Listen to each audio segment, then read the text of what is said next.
Warnock is recognized from Georgia. Thank you so very much, Mr. Chairman. Before I begin my questions, I know that this committee will soon consider a new nominee to serve on the Federal Reserve Board of Governors. And while it has not historically been the case, it seems to me that the board should reflect the diversity of our nation, that those things are connected. Policy and representation are connected. And I hope that we will see sitting before this committee a nominee that pushes us closer towards our ideals of e pluribus unum, out of many one. And I support Senator Menendez and others who have called for a diverse nominee, specifically the fact that we've never had a Latino person serve on the Federal Reserve Board. I think it's a huge oversight, and I hope we can move quickly in that direction. That said, my state of Georgia is in a housing crisis. Like much of the country, the Federal Reserve Bank of Atlanta has designated owning a home in Atlanta as unaffordable to the average home buyer. But this is not just a city problem. Harris County, Georgia, with a population of less than 35,000 sitting on the border of Alabama, is also rated as unaffordable. In the midst of this housing crisis, the Federal Reserve continues to raise interest rates.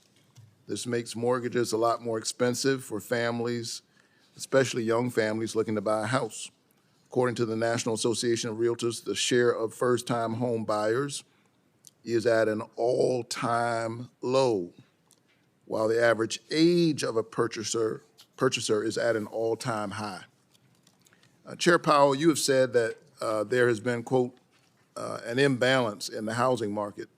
But if you're a Georgia family, parents in the mid-30s, young children, and all you want is to be able to afford your first home and place and build equity to one day pass that equity on to your kids, how are the Fed's actions helping that family afford a home?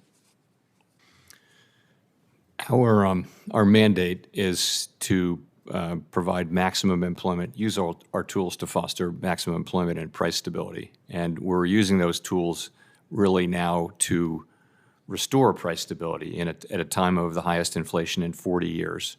I think that the same people who are having high mortgage costs, if they have a floating rate mortgage, are also experiencing high costs for all the basic necessities of life. And one of our most fundamental roles at the central bank is to keep price stability. So we have to prioritize that in what we do. Yeah, I understand the tools and the mandate, but my concern is that we could have a cure that's worse than the disease. It doesn't do families any good if we stabilize housing prices while mortgage rates continue to skyrocket. It doesn't matter to me why a house is unaffordable. Maybe the house is unaffordable.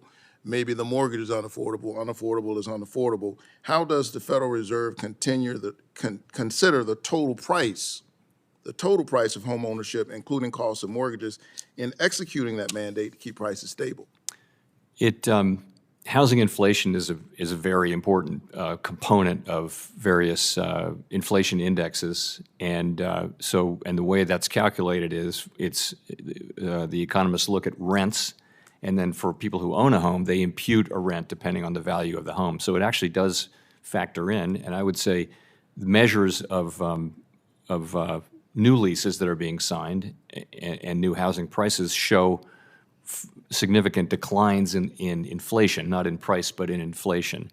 And that will play through so that overall inflation over the course of the next 6 months or a year will decline. If we're seeing mortgage rates go up, yes or no, does this discourage folks who may have a low interest mortgage rate from putting their home on the market and then possibly paying double the cost on a mortgage for their new house? It certainly could. People who are in a low mortgage, a fixed rate, low rate mortgage, I would assume many of them are not moving. Yeah, does raising the federal interest rate change the cost of borrowing for a company hoping to develop new housing? Yes.